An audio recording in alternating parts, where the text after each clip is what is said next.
Ladies, gentlemen, and expeditioners of some ages, as time passes since the release of Expedition 33, lots of players have gotten through the barrier to Act 3, done a ton of exploring, perhaps even finished the story entirely, and are preparing to move on to New Game Plus, if not in already New Game Plus already.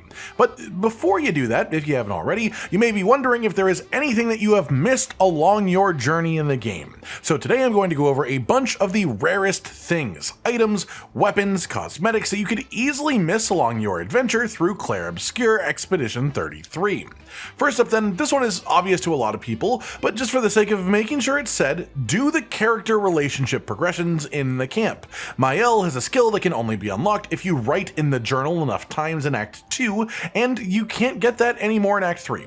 Then, once you get to Act 3, you can actually talk to your party members in camp multiple times on repeat to progress their relationship state multiple levels in a row.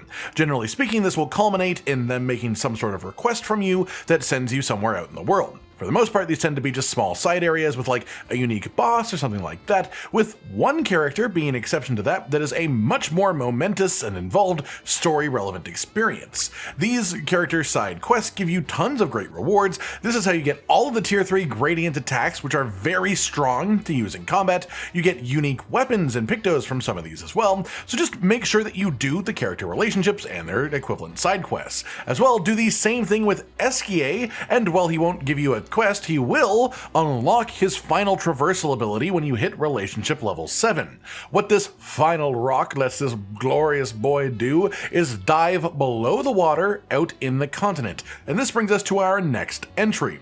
With underwater diving unlocked for Sciel, you can interact with these glowing patches of water out in the open world. There are quite a few of them around the place, and all of them except for one will give you 5 color of lumina when you interact with them, which is quite nice. It is lovely. You get like 30 or even more free color of lumina by just zipping around and collecting these once you have unlocked it. But there is one glowing blue area unlocked through this ability that is much more of an impactful thing in the game. This spot right here outside of the back of Old Lumiere has a glowing blue area. If you have diving unlocked with Sciel, you'll be able to enter a brand new optional zone here called Renoir's Drafts. This in itself has a lot of goodies in it. There is a merchant in here that sells quite a few powerful weapons and Pictos. He's just back from the Golden Tree expedition flag if you grapple onto the roof, which is quite close to it. He has tons of great stuff, but this goes even deeper. Literally, because past the Golden Tree expedition flag, there is an entrance to an even further zone called the Abyss, and this is under the monolith. I won't spoil the actual cutscenes or the story relevance of any of this, but this is essentially intended to be the hidden final boss, because to my knowledge, this boss has the highest health pool of anything in the game, as well as just being an incredibly challenging fight if, you don't one-shot him, which you absolutely can do if you want to. And then he will give you the Simoso weapon for Verso as a reward, which is not only level 33 when it drops, but it is also just one of the most cracked options that Verso has. Though it's also worth noting that using this weapon will give you FPS drops occasionally, so it depends if the amount of power it's offering is worth that to you. As well, this boss will drop some perfect chroma catalyst to help you get even more weapons to rank 33. Next up, back out on the continent, this is a boss just hanging out in the open world, but it's down by the earlier game side of the map and only accessible once you have flying. In this spot right here up on the cliffs beside the Stonewave Cliffs cave, you can find the Thunder Evêque up on a little elevated clearing. He's no pushover to fight by any means, but defeating him will get you the immensely powerful and important Breaking Death Pictos. This is part of the secret sauce to a lot of powerful builds that you can make in the endgame of Expedition 33, and so for those of you who are trying to break the damage numbers, you probably already do know about this, but for everyone else, this is where it is, this is how you get it, and it's totally worth picking up. On a similar wavelength, we have another open world optional boss in an earlier game area, specifically just to the north of the Forgotten Battlefield zone from the start of Act 2, up on another elevated clearing, meaning that you can only get it once you unlock flying, so only in Act 3, and it is a Chromatic Demineur boss, the Mine Balloon Baby. This guy is a flying enemy, of course, so having a free aim shots focused character will take it down nice and easily, and the reward for doing so is the unique unique Angerim weapon for Lune. This scales with luck and defense, and the bonuses make you apply burn with base attack per fire stain, generate 1 fire stain at the beginning of each turn, and deal 30% increased burn damage per fire stain that you have as well. So it's got the makings of a really fun burn-based build for sure.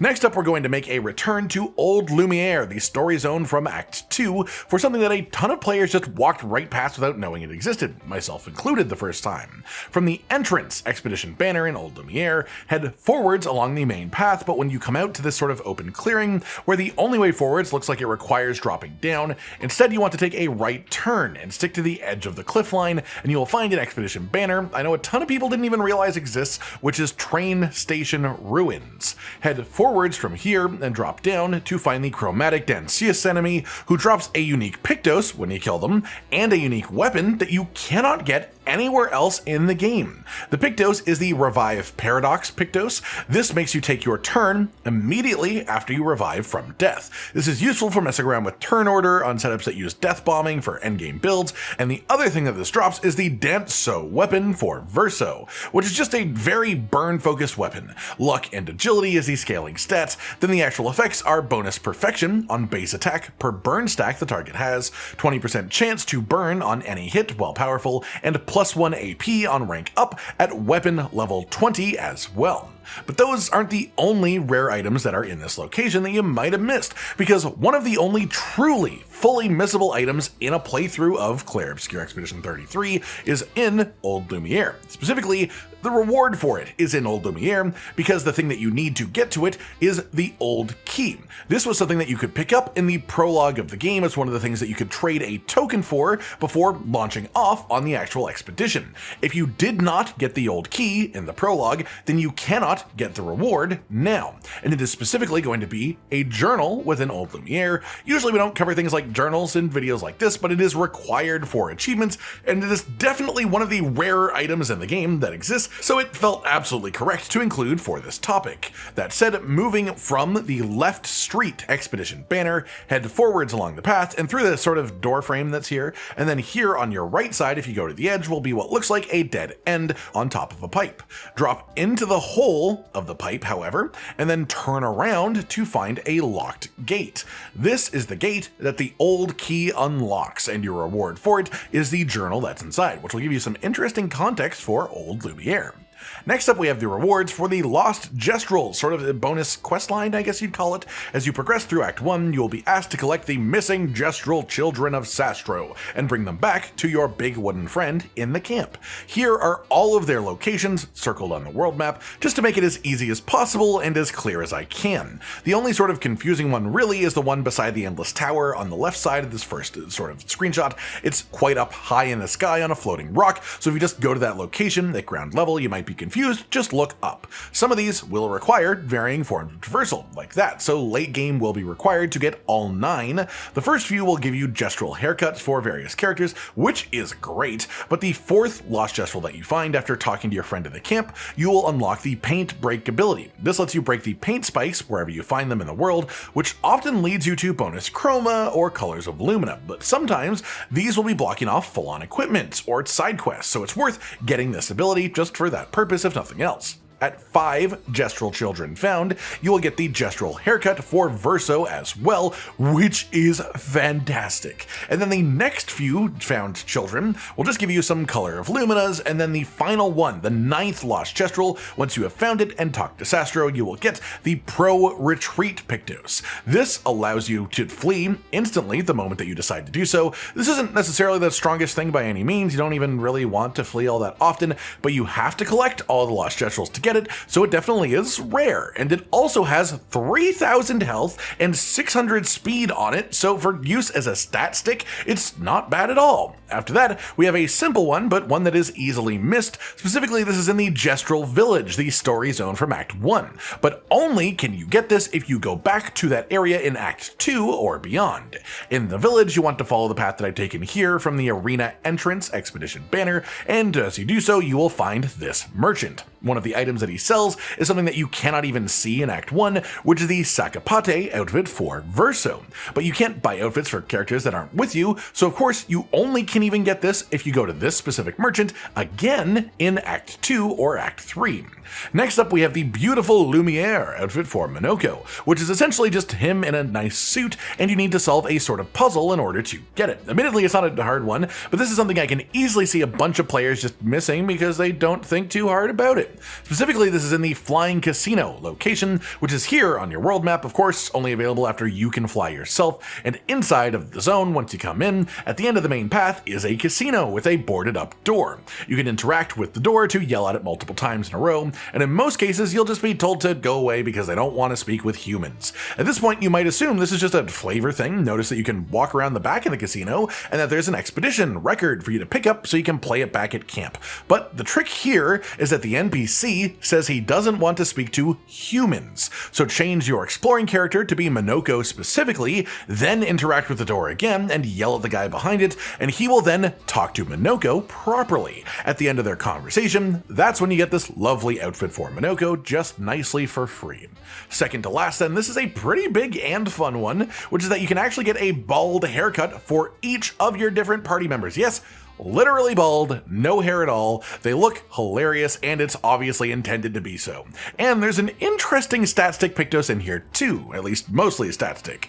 This is in the Sunless Cliffs optional zone, which you can easily just breeze by without finding throughout your whole game, located here on your map, and it requires flying to get to. But it's not too elevated.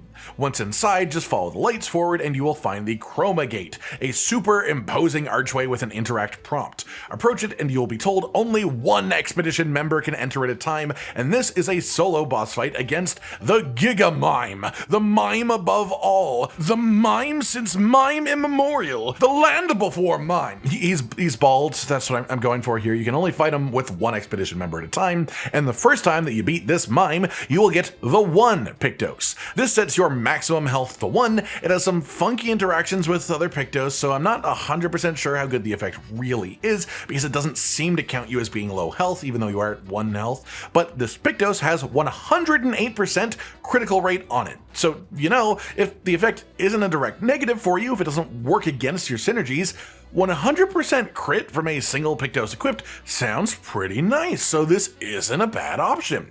The other thing that you get for this though is that the character that beats the bald mime in solo combat will unlock their own bald hairstyle. There is a bald hairstyle for each character, yes, even Monoco, who does look hilarious hairless, and this means that you need to be strong enough to beat this boss solo with every individual party member by themselves if you want all of the different bald haircuts. And to be clear, this is the hardest mime in the game by a fair margin, at least as far as I'm aware, and you absolutely want to make sure that you have an easy method of applying break early in the fight to make it simple.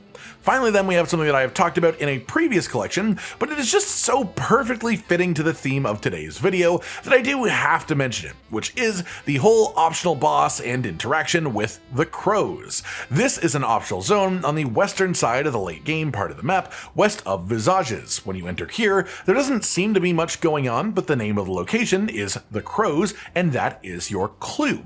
You're supposed to free aim shot to shoot the crows that are perched around the environment. There are quite a few of them around the place, but they make noises, and as you shoot more crows, the noises will get quieter and quieter until they fully stop when you've gotten rid of all of the crows. At that point, a completely optional boss will show up, the Chromatic Chapelier, and if you defeat him, you get the Shielding Death Pictos, which is very powerful, giving allies shields when you die, and the unique Minason weapon for Sciel as well, which scales with vitality and luck, and has a very Sun Charge focused playstyle built into the weapon effects too.